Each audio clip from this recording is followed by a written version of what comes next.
Plane hijack के हमने कई मामले सुने हैं, पर एक ऐसा मामला भी है जिसने सबका दिल दहला दिया।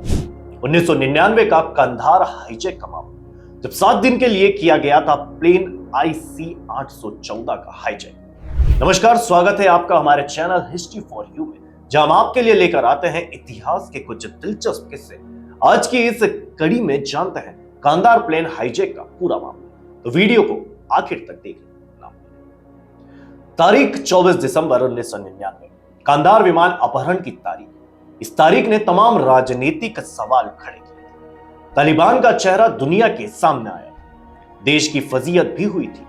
24 दिसंबर की शाम, दिन शुक्रवार, घड़ी में 4:30 बजने वाले थे। काठमांडू के त्रिभुवन इंटरनेशनल एयरपोर्ट से इंडियन एयरलाइंस की फ्लाइट संख्या IC 814 नई दिल्ली के लिए उड़ान भरने को।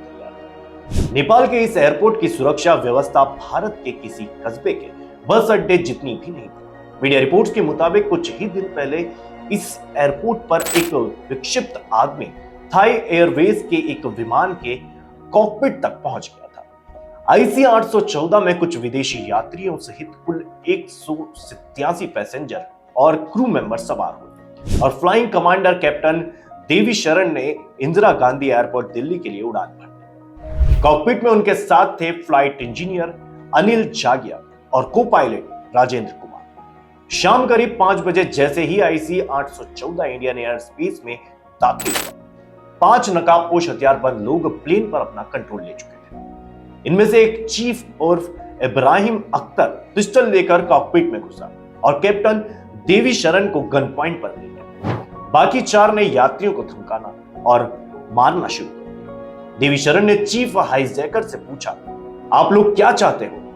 जवाब में हुक्म मिला, जहाज को लखनऊ के रास्ते लाहौर ले चलो। कैप्टन देवी शरण ने समझाने की कोशिश की, बताया कि प्लेन में लाहौर तक का तेल नहीं, जानबूझकर विमान की रफ्तार भी कम कर दी, लेकिन बदले में जिद और धमकी मिली, जहाज को उड़ा देने की धमकी। देवी शरण के पास प्लेन का रुख लाहौर की तरफ मोड़ने के सिवा कोई रास्ता नहीं था, लेकिन लाहौर की तरफ से साफ कह दिया गया था कि आप पाकिस्तान एयर स्पेस में नहीं घुस सकते। यात्री डरे हुए थे, आगे क्या होने वाला है किसी को कोई अंदाजा नहीं था। बार बार प्लेन को उड़ा देने की धमकी दी जा रही थी। अब तक देश को औपचारिक तौर पर कुछ नहीं पता था।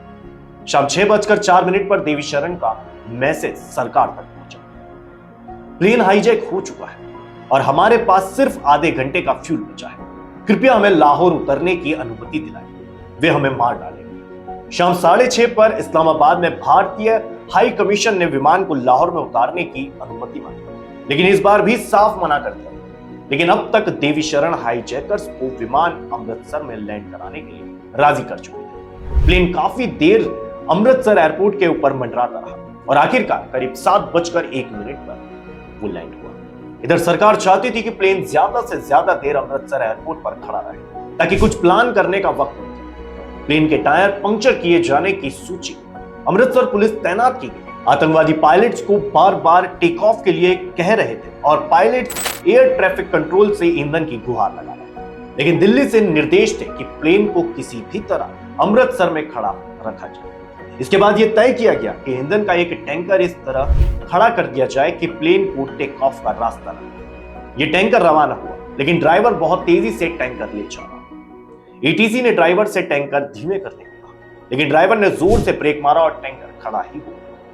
कॉकपिट से आतंकवादियों को यह दिखा कि एक तेज रफ्तार ट्रक एयरक्राफ्ट की तरफ आते आते अचानक रुक गया। उसके बाद उन्होंने अनिल जागिया के सिर पर पिस्टल रखकर उल्टी गिनती शुरू कर और कैप्टन देवी शरण से टेक ऑफ करने को कहा। आखिरकार बिना फ्यूल ये जहाज एक बार फिर उड़ान भर चुका। वक्त शाम 7:50। टेक ऑफ के वक्त जहाज के टैंकर से टक्कर होते हुए बची थी। कुछ ही देर बाद जहाज लाहौर के आसमान में था। लाहौर एयरपोर्ट की बत्तियां बुझा दी गई थी। अनुमति अब भी नहीं थी, लेकिन कैप्टन देवी शरण के पास कोई और रास्ता नहीं था सिवाय जहाज उतारने। तेल अब वाकई में कुछ ही मिनट का था।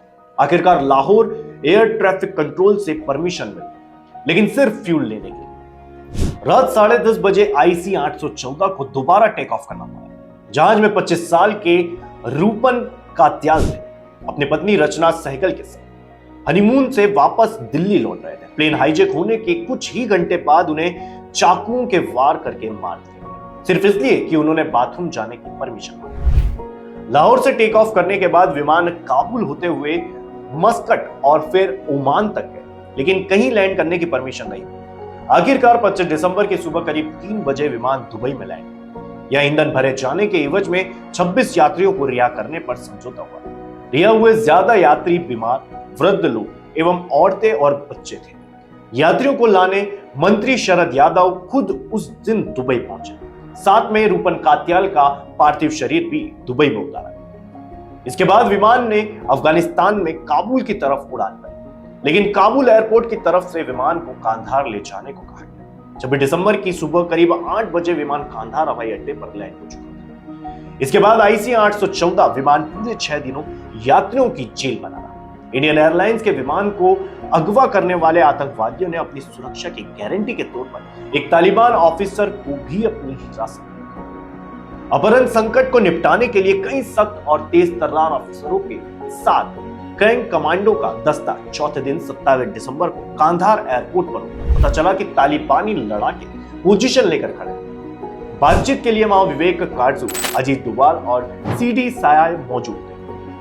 काटजू इस ग्रुप की अगुवाई कर रहे थे, जो डोभाल से 7-8 साल जूनियर थे, और सीनियर जूनियर का फर्क कई और अफसरों में भी था।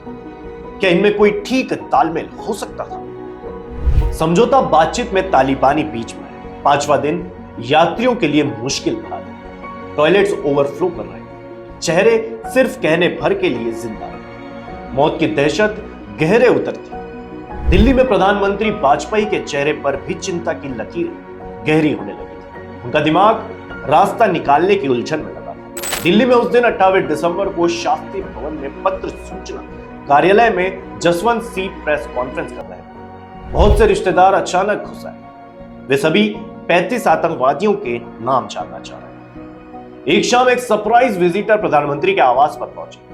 स्क्वाड्रन लीडर अजय आहूजा की पत्नी आहूजा ने कारगिल युद्ध में अंतिम बलिदान दिया था। उन्होंने बंधक यात्रियों के रिश्तेदारों से कहा कि भारत को अपहरणकर्ताओं के आगे नहीं झुकना चाहिए। भीड़ में कोई चीखा, वह खुद विधवा है और अब दूसरों को विधवा बनाना चाहती है।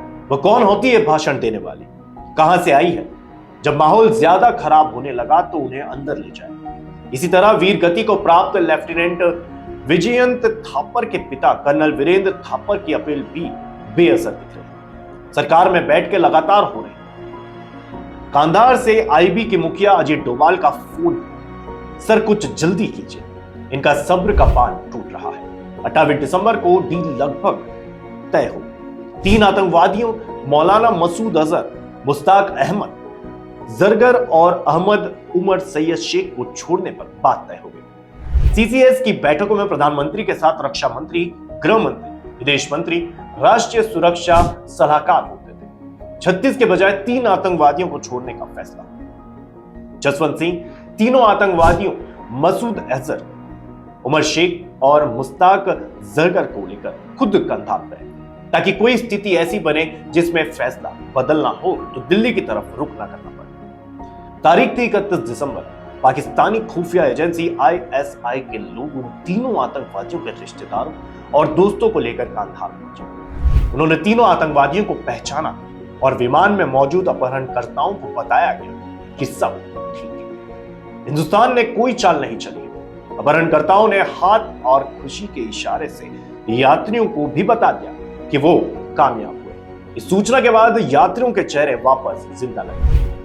कुछ देर बाद एक एक करके विमान से यात्रियों को उतारना शुरू किया। किसी को भयंकर चोटें थी, कोई खून से लथपथ था, तो कोई लगातार कई दिनों से भूखा था। लेकिन गनीमत थी कि लोग अब पूरी तरह जिंदा थे। एक एक सांस की कीमत सिर्फ वही इंसान बता सकता है जिसके सामने मौत की खाई है और कभी भी उसको उसमें ढकेला जा सकता है। ऐसा ही था कांधार का प्लेन हाईजैक। इस मामले को सुनकर आपको कैसा महसूस हुआ, कमेंट में जरूर बताएं। साथ ही वीडियो पसंद आई हो तो लाइक और शेयर जरूर। हमारे चैनल को सब्सक्राइब करना ना भूलें। ऐसे ही और किस्सों के लिए बने रहिए हिस्ट्री फॉर यू के साथ। तब तक के लिए